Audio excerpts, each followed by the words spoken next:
तो करगिल विजय दिवस के मौके पर मेड इन इंडिया हथियारों की चर्चा तेज हो गई है। ऑपरेशन सिंदूर में देसी हथियारों का दमखम सभी ने देखा था और इन्हीं के बूते भारत का डिफेंस सेक्टर तेजी से आत्मनिर्भर बन रहा है।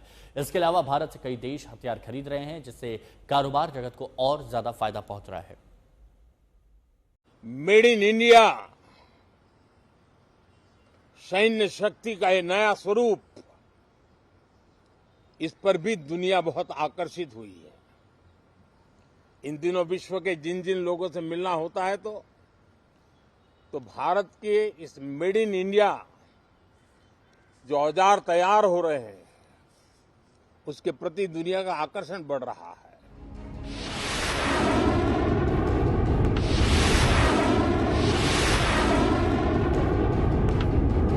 ऑपरेशन सिंदूर में मेड इन इंडिया हथियारों के दम पर भारत ने 22 मिनट में आतंकियों के ठिकाने तबाह कर दिए।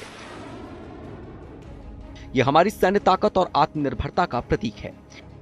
मेड इन इंडिया हथियारों ने ऑपरेशन सिंदूर के दौरान भारत का पलड़ा भारी करने में काफी मदद की है। 26 जुलाई को कारगिल विजय दिवस के मौके पर भारत के डिफेंस सेक्टर का दमखम बीते 26 साल में इसकी बढ़ती ताकत का गवाह बन गया। कारगिल युद्ध के वक्त भारत का डिफेंस सेक्टर इतना मजबूत नहीं था, लेकिन ऑपरेशन सिंदूर ने दुनिया को भारत की सैन्य ताकत और मेड इन इंडिया हथियारों का लोहा मनवा दिया है।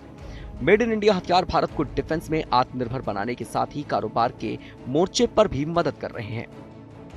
आंकड़ों के मुताबिक 2023-24 में डिफेंस एक्सपोर्ट 12% बढ़कर 23,622 करोड़ रुपए पर पहुंच गया, क्योंकि अब फिलीपींस, आर्मेनिया जैसे 25 से ज्यादा देश भारत से हथियार खरीद रहे हैं। इस बढ़ती डिमांड को देखते हुए भारत का टारगेट 2029 तक 50,000 करोड़ रुपए से ज्यादा का डिफेंस एक्सपोर्ट करने का है। अगर बीते एक दशक की बात करें तो डिफेंस एक्सपोर्ट में 300% की ग्रोथ दर्ज की गई है। देसी हथियारों की मांग ने भारत को ग्लोबल मार्केट में नई पहचान दी है। मेक इन इंडिया ने डिफेंस सेक्टर में हथियारों का प्रोडक्शन बढ़ाने के अलावा रोजगार और कारोबार को भी नई रफ्तार दी है। डेटा के मुताबिक डिफेंस सेक्टर में 2 लाख से ज्यादा नए जॉब्स पैदा हुए हैं। वहीं 10,000 से ज्यादा एमएसएमई डिफेंस पार्ट्स की सप्लाई में शामिल हैं और अगले 5 साल में एमएसएमई को 50,000 करोड़ रुपए के ऑर्डर मिलने का अनुमान है। ब्रह्मोस मिसाइल, आकाश डिफेंस सिस्टम और पिनाका रॉकेट्स जैसे सिस्टम्स के पार्ट्स सप्लाई करने वाले एमएसएमई कारोबारियों को नए मौके मिल रहे हैं, जो आत्मनिर्भर भारत की ताकत का सबूत है। मेक इन इंडिया ने भारत की ड्रोन इंडस्ट्री को एक बहुत बड़ा बूस्ट दिया है। ऑपरेशन सिंदूर में जो हिसाब से ड्रोन्स और एंटी ड्रोन सिस्टम्स यूज किए गए थे, उससे पता चलता है कि भारत के स्टार्टअप्स बहुत ज्यादा इस टाइप की टेक्नोलॉजीज बनाने में सक्षम है। पहले हम ये टेक्नोलॉजीज इंपोर्ट करते थे, लेकिन अब भारत के स्टार्टअप्स और गवर्नमेंट एजेंसीज मिलके एक इकोसिस्टम डेवलप कर रही है इंडिया में, जिससे ये सारी टेक्नोलॉजीज इंडिया में ही बनाई जाएगी।